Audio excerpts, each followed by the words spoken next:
Hey there, welcome to LSAT Demon Daily. I'm Ben Olson, that's Nathan Fox. We're the founders of lsatdemon.com and our weekly podcast, Thinking LSAT.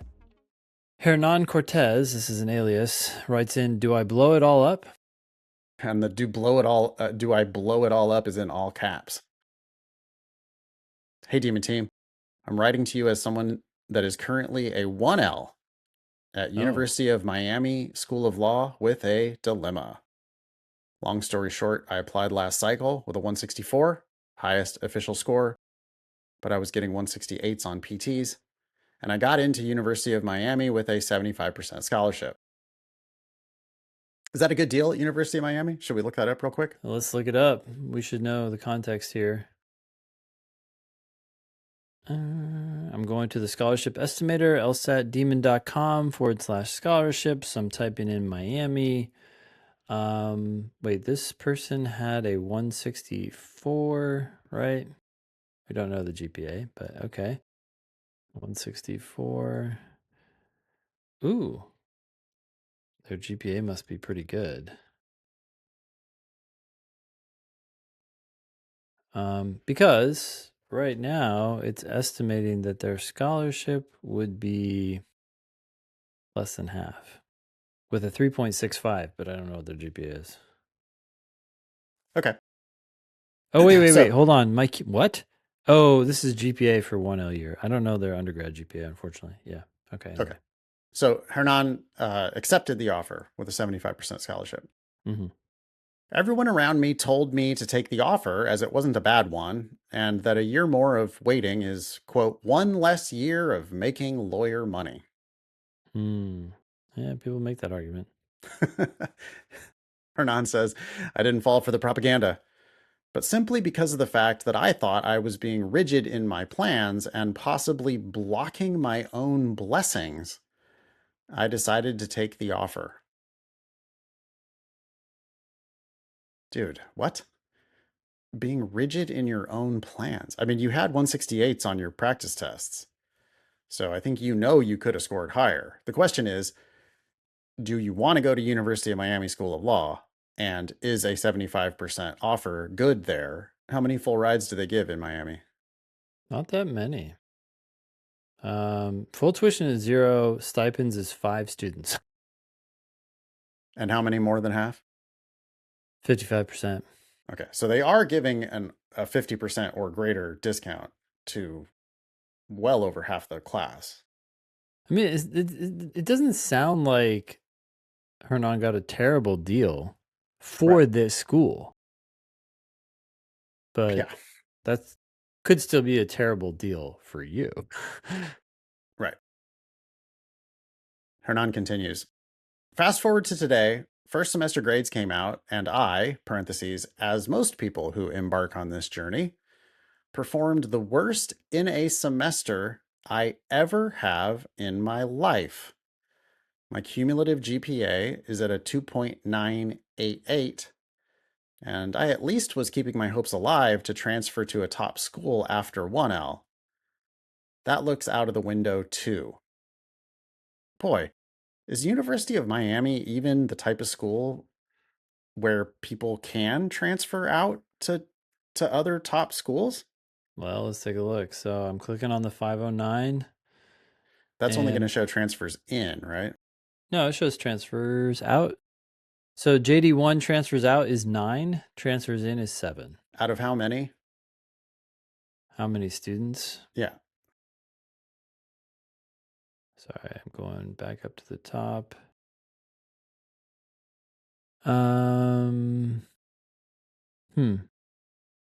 So 306.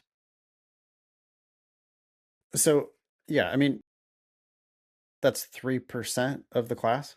Mm-hmm. Dude, you knew going in that to transfer out to a better school, you needed to be in the top 3% of the class.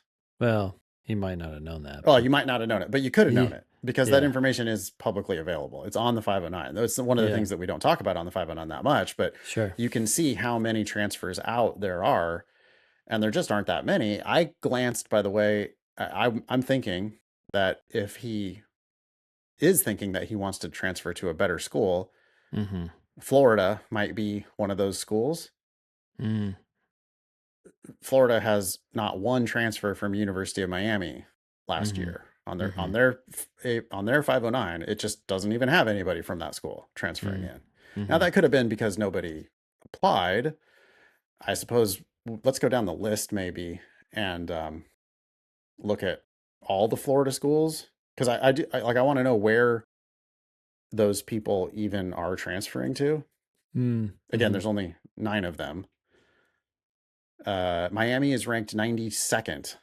So maybe he was hoping to transfer to Florida State. Hmm. Let's see. Florida State transfers in last year.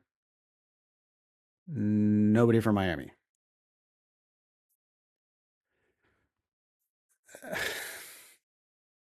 When you go to a school that's 92nd in the country, there's not that much upside for transferring out. I mean, I don't know where these people are going.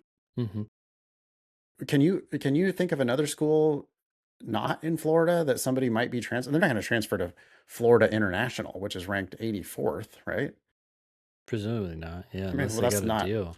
Yeah. that's not a higher ranked school. That's just the same, basically, ranked school. Yeah.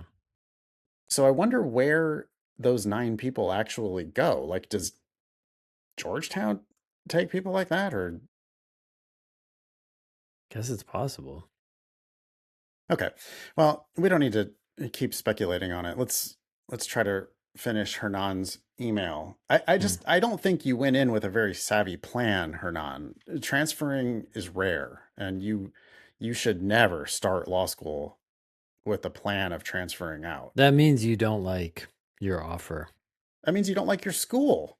It's like, Yeah, oh, I don't want to you don't. graduate from this school. The offer, the school, everything. I'm There's just going to something. start there. Yeah.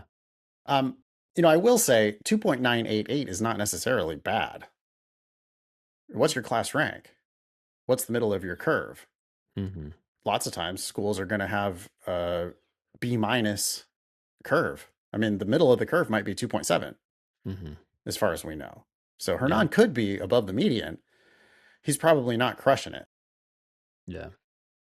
Um, anyway, he's now discouraged Mm-hmm. after 1 semester of law school. Thankfully, he hasn't paid too much money. Mm-hmm. What's he thinking? He says, essentially, now I'm considering dropping out and doing a master's. Why? While prepping for the LSAT again and reapplying with a higher score. Many people find this crazy, and honestly, I don't blame them. I'm upset that my stats don't represent me or my abilities, and I think this is my fault for having rushed the process. Law school so far has been a fun challenge to me, and I genuinely have enjoyed it up to now. There is no doubt in my mind that this is what I want to do. The question is, do I continue down this path and, quote, thug it out? Or do I blow it all up and hit the hard reset button? I would appreciate the insight. Thank you so much, Hernan. Wait, I'm a little confused because Hernan is upset with his stats, so specifically the 2.988. If you leave law school and you go and you improve your LSAT score and then you get a better offer at a better school, that's great. And maybe you will be more prepared at that point because you've also done the work to improve your official LSAT score. But I don't necessarily see your cumulative GPA at the new school improving, right? That you're going to you want to go to a higher ranked school because your current GPA is not where you want it to be. It's going to be just as hard or harder at the higher ranked school. I mean, you get a reset. You get to try this all again. So maybe you can actually do the semester better. But I'm not so sure about the plan. What I would be focused on is if this is what you want to do and you want to be a lawyer, then okay, what's it going to cost you to finish the school that you're currently at? Is it worth it to you? If it is, then probably just keep going. I'm going to say probably just keep going. you're already one semester down.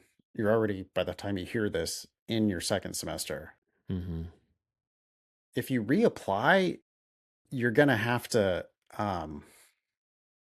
Explain why you're going to you have to left. acknowledge that you left, and that they don't like that. I mean, if it was circumstances, okay, then maybe it's not going to hurt you, but it's not going to help you that you already enrolled at another school and then jumped. Yeah. I did some quick research. Apparently, at Miami Law, they don't disclose the actual median GPA, but they do publish for their 1L grade distribution for their core classes. The combined total of B plus and A's has to be at least 20%. C minus, D, and F has to be between 5 and 15%. And the combined total of B, B plus, and A must equal or exceed 45%. Huh. So equal or exceed. Huh. Most schools like restrict how many A's you can give. This doesn't seem to restrict A's. This actually seems to put a floor on A's.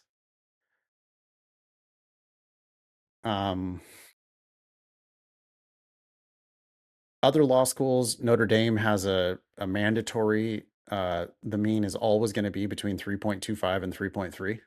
Mm-hmm. But Miami Law only sets these floors and or ceilings. Claude estimates that the median is somewhere like 3 to 3.3. But it's Claude says, I'm just guessing. Yeah. Do you have class rank? Do you know what your class rank is? That would give you a better sense of how you're doing than just your GPA. I understand that you're upset about seeing the bad, the number looks bad to you because it's the worst number you've ever seen, but it doesn't necessarily have to be that bad, depending on the curve. If you're having fun, if it does seem like a fun challenge to you and you're genuinely enjoying it and you really do want to be a lawyer, I think you got to keep going with it at this point. You agree? I agree. Thank you, Hernan, for writing in. Email daily at lsatdemon.com if you'd like to ask us a question or share some LSAT or law school admissions news. Thanks for listening.